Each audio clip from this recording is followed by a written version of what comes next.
May your heart be your guiding key.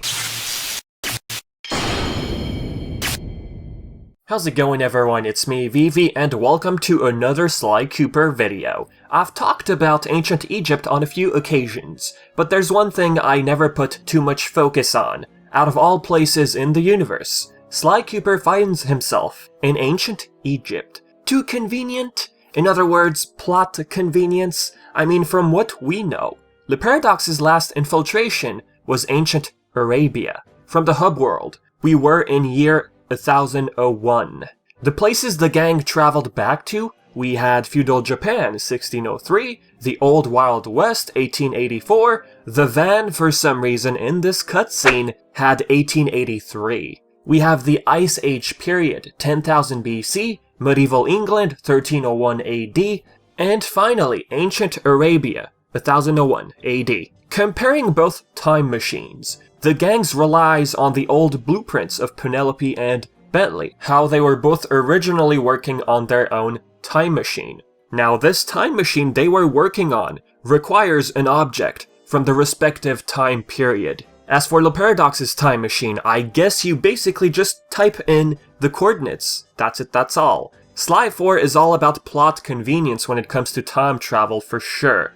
Paradox just types in the year and the gang somehow, miraculously, end up where Paradox traveled to by using a random object from that era. Not year, era. The point I'm trying to make. When Le Paradox planned to send Sly and Carmelita off to an endless travel through time and space, well, pretty much, Sly wound up in ancient Egypt instead. But where exactly? Well, realistically speaking, the way things were planned to continue for this game, Sly 4 had DLC, which unfortunately got cut. That DLC would have focused on ancient Egypt, Slytunkhamen to be more precise. Mat Kraemer during the interview with Kinda Funny Games didn't specify which timeline, or in other words, which time period specifically, it would focus on, let alone which version of Slytunkhamen it'd be, old or young. I mean, if we look at Sanzaru Cooper, it's an old version of him, but what we've had in the series before, well, it was a younger representation of him. Remember, we have three Slytunkhamens, the one who wrote the Thieves Raccoonus, the second one, the founder of the Cooper Vault, and then we have Slytunkhamen III, who was shown in the opening sequence of the Thieves Raccoonus. The key factor to point out, ancient Egypt was originally planned to be the first episode. This is also according to the interview with Kinda Funny Games. Methinks they thought this episode would have too much importance. So much, in fact, they decided to make a DLC. Think about it. The creator of the Thieves Raccoonus planned as episode 1 in Sly 4.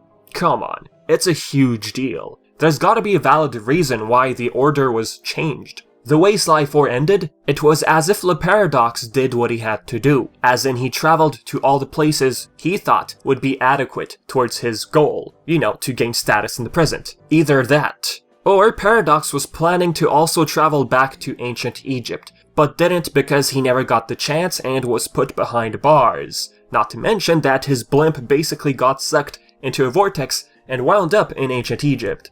Some might say, well, wouldn't Paradox cause butterfly effects if he travels back to ancient Egypt after going back to the present? I mean, after all the places he's traveled to already, going back to ancient Egypt, wouldn't it be risky to the timeline? Like, why would he have to wait this long to travel to Egypt? Look, like I said before, the way time travel was written in this game, they went the easy route. It doesn't matter which order you travel to the past. Basically, you travel to the past, steal a cane, and return to the present, rinse and repeat. That was the whole premise of time travel in Sly 4. It doesn't matter how or when you time travel or what you do in any particular order. Time would basically fix itself. I mean, just looking at this cutscene with the ancestors, they were all programmed to go back to their respective timelines. Then again, there is a sequence in Sly 4 where Bentley and Sly discuss how stealing treasure from ancient Arabia would cause, a paradox.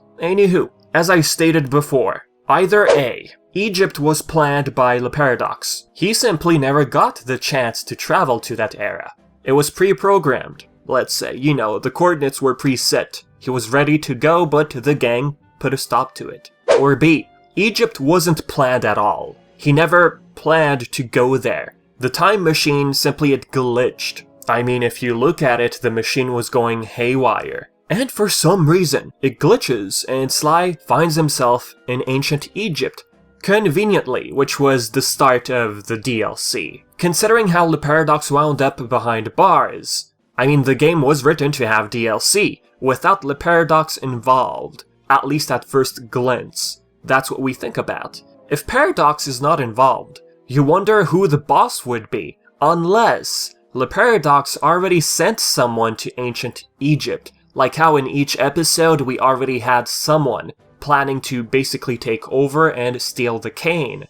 I mean, it's sad if you think about it. The person who the Paradox hired sent him away, or her, stuck there forever. What's sadder is the fact that Sly is still stuck in Egypt. That at least has to get fixed, if ever. Cool thing I would have loved to see if the DLC was ever a thing again. Slytunkhamen as the bad guy. Something happens, they come to a disagreement, and then Slytunkhamen really believes that Sly is an imposter. Cue boss battle. Now, I know what you might say. Sly fighting his own ancestor, hold up. Isn't that risky to the timeline, VV? Well, yes, despite what I said about the way time travel is implemented in this game. Sly risking the life of his own ancestor, the creator of the Thieves Raccoonus even, well, it's just gonna undo everything. The timeline, the family lineage, everything. It's a pretty huge deal if you ask me. To give Bentley credit, he did warn Sly not to steal the treasure in ancient Arabia. The clip I'm referring to is this one, by the way. I probably didn't show it before, so here it is. This is what I'm referring to. Why, that priceless treasure is Sinbad's legendary goblet. History tells us it was recovered by your ancestor, Henrietta One-Eye Cooper, the famous female pirate, but not until the year 1616. Taking it now could cause any number of anomalies to the time continuum and the Cooper timeline. You might even prevent yourself from becoming a thief. Ooh, point taken. All in all, this conundrum between Sly and Slytunkhamen, perhaps it could have been premeditated. Someone wishing to see Slytunkhamen risk his life by his own bloodline. Basically, the gang would have to quell Slytunkhamen's anger via quote-unquote a boss fight. So, you completely just turn things around and give us this wonderful twist, which we would never see coming. Egypt this, Egypt that. Wild theory I mentioned on Twitter. After reading this comment by Hyper Superhero, I thought to myself, the Paradox's machine is, after all, in some way, derived from Bentley's blueprints. Penelope stole them, made a more effective time machine for the Paradox. This old theory I had made a long time ago, Sly's cane. Do you ever wonder why only his cane was able to get him through the vault? Why only his cane be the key? Go back to what I said, Slytunkhamen II made the vault. With dark magic being a thing in the series, is it far-fetched to say that Sly's cane, at least for the hook part, is the very first one by Slytunkhamen I? Well, by first, I mean, you know, the first signature cane of the family. Look, this very special cane, in other words, the magical key passed down, is what caused the Paradox's machine to glitch and take Sly to Egypt. What do you think? There's like Bentley's time machine DNA within the Paradox's time machine. Seeing as how the gang traveled conveniently to the required time periods using specific objects, I mean, is it far-fetched to believe that Sly's cane took him back to the creator of the Thieves Raccoonus?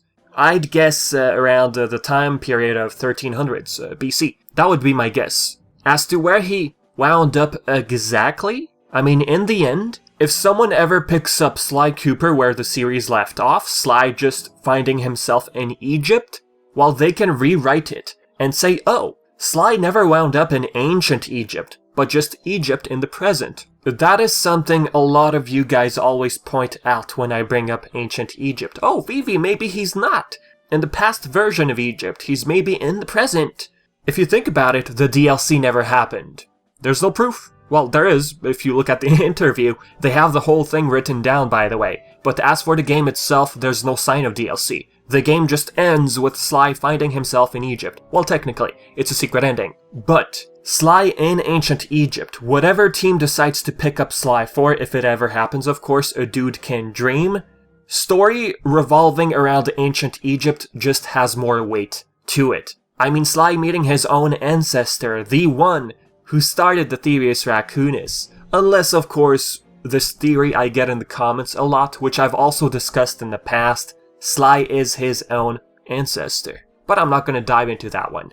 Now, if you look at the structures, looking at these concepts, the structures really give off like ancient past civilization. So this to me still looks like ancient Egypt. And the thing is, what would Sly even discover in present day Egypt? Why would it be worth it to make a story based around present day Egypt? Also, does Sly have that device, which they gave to Dimitri in order to communicate throughout time?